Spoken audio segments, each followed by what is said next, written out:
ഇനിയുള്ള കാലത്ത് കുറെ കൂടി നമ്മൾ ശ്രദ്ധിക്കണം. റഹിമല്ലാഹു വാലിദൻ ആന വലദഹു അലാ ബിർരിഹി എന്ന ഹദീസിലുണ്ട്.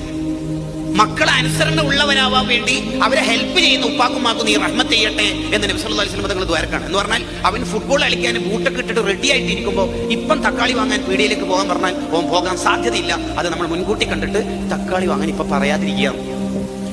അനുസരണക്കേട് വർദ്ധിച്ച ഈ കാലത്ത് കുറെ കൂടി അവരെ ചേർത്ത് പിടിക്കുക. ചില തിരുത്തല് ഡയറക്റ്റ് പറഞ്ഞ് തിരുത്തുന്നതിനേക്കാൾ റിസൾട്ട് ഉണ്ടാവും ഇൻഡയറക്റ്റ് പറഞ്ഞു കൊടുത്താൽ. പ്രായമുള്ള ഒരു മനുഷ്യൻ എടുക്കുന്ന വുളുവിൽ ചെറിയ അബദ്ധങ്ങൾ കണ്ടു. ഹസൻ ഹുസൈൻ റളിയല്ലാഹു അൻഹു. പക്ഷെ അയാളോട് ഡയറക്റ്റ് പറഞ്ഞ് തിരുത്തുമ്പോൾ ഒരു സുഖക്കുറവുണ്ടാവും. ഈ രണ്ട് മഹാന്മാര് അവരെ സമീപിച്ചിട്ട് ചോദിച്ചു, നമ്മൾ രണ്ടുപേരും നിങ്ങളെ ഒന്ന് മുന്നിൽ നിന്ന് വുളു എടുക്കട്ടെ, നമ്മുടെ ആരുടെ വുളുവാണ് അടിപൊളി വുളു എന്നൊന്ന് ജഡ്ജ് ചെയ്യും.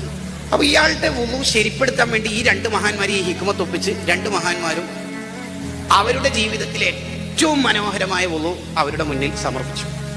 ഈ പ്രായമുള്ള മനുഷ്യൻ ഒറ്റ കരച്ചിൽ, എൻ്റെ വുളു കുറെ അബദ്ധങ്ങളുണ്ടെന്ന് നിങ്ങളെ ജഡ്ജ് ചെയ്തപ്പോൾ എനിക്ക് മനസ്സിലായി എന്ന് പറഞ്ഞു.